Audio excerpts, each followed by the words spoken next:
till the very end. I like it. Oh, you got one too. Thank you so much. Look at you overachievers. So I'll tell you a little bit about myself before we dive right into how we'll spend our time together.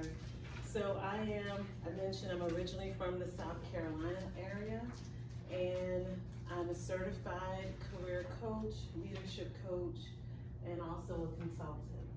And my business is based out of Chesterfield, Midlothian area, and we service clients in person and virtually with coaching, consulting, customized training, and we're all geared around supporting groups and professionals to grow, to thrive, and be successful in their careers and also as a leader and strengthening teams. And I'm a board member, a new board member of the Chesterfield Chamber of Commerce as well. So that's a little bit about me, my background. Now let's dive into our topic for today. We will be talking about emotional intelligence. We'll talk about some of the benefits, what makes up emotional intelligence, and then we'll talk about some areas we will focus on together. And then we'll talk about some next steps, and that's really in your handouts, the next steps.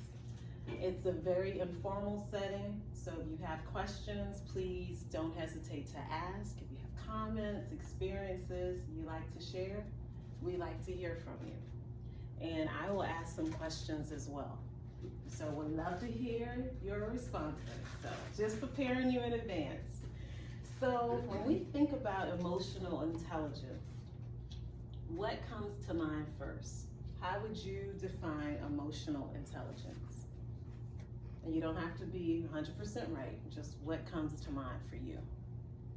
And then I will share. I see hands here and then there, and then here. I think about how you handle difficult conversations or how you communicate in just difficult situations in general, of whether that's stress, whether that's anxiety, or conflict, and just how you kind of handle it and how you there's a word for it, but how you take that out into the world. So how you take things internally and then project that. Thank you. Well, difficult conversations, how do you respond? Okay. The first thing that popped into my head was awareness of self and others. Mm-hmm. Okay. Thank you, Susan. Amanda? Just along the same lines that Sarah was speaking, is like where our starting point is. So I'm thinking like mood elevator. I thought about that right away, is how we, for example, like a difficult situation, how do we respond to that? Like how do we get ourselves to coming from curious first, and if we're on a negative, how do we get back down to curious when it comes to a difficult situation? Perfect. Thank you all. Are there any other ideas before we move on to some more around the definition? So those are great examples. How we respond, our emotions, how do we react when it's a difficult time? So I saw two definitions as well that I wanted to offer to you. And I'll let you read this definition. I will pull out a few points. It does talk about the ability to understand and manage emotions. Susan mentioned that.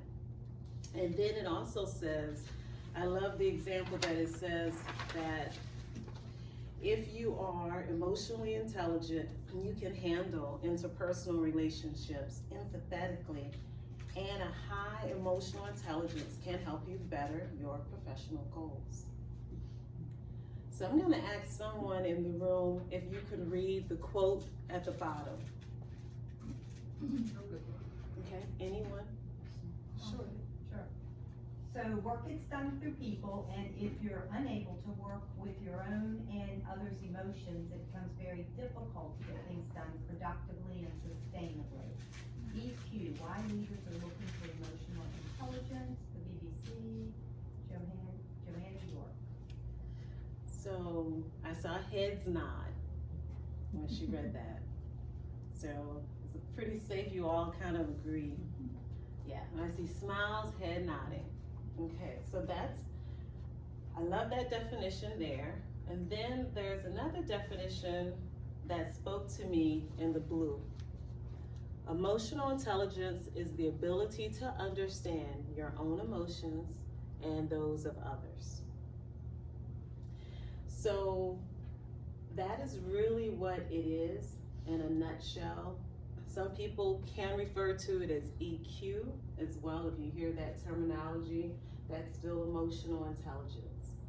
So emotional intelligence has 5 components, and they're listed here. Your self-awareness, self-regulation, empathy, motivation, and social skills.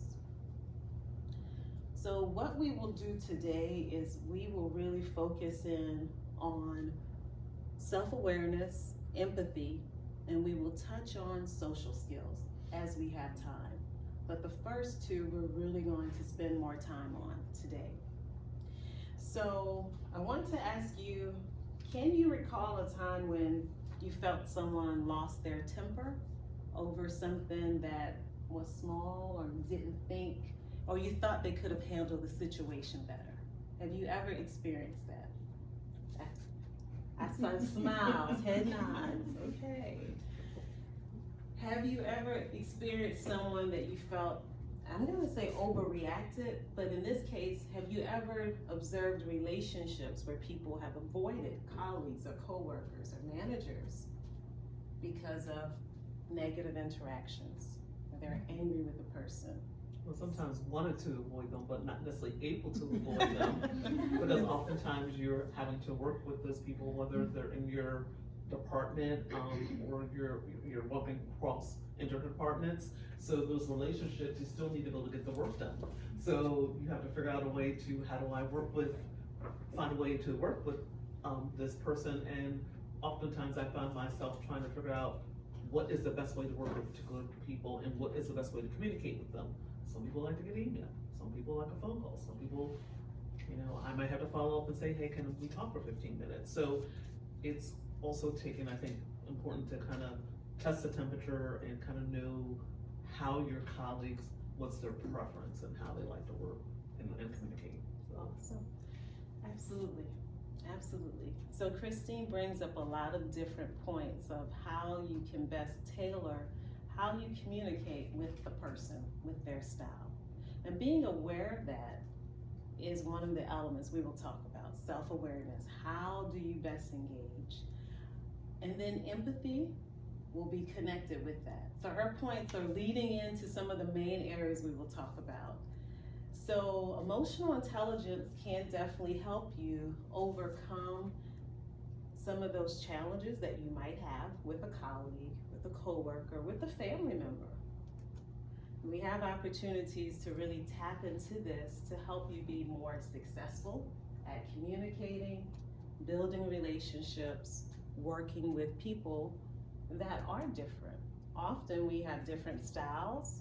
It could be a stressful situation. It could be a disappointment in a group.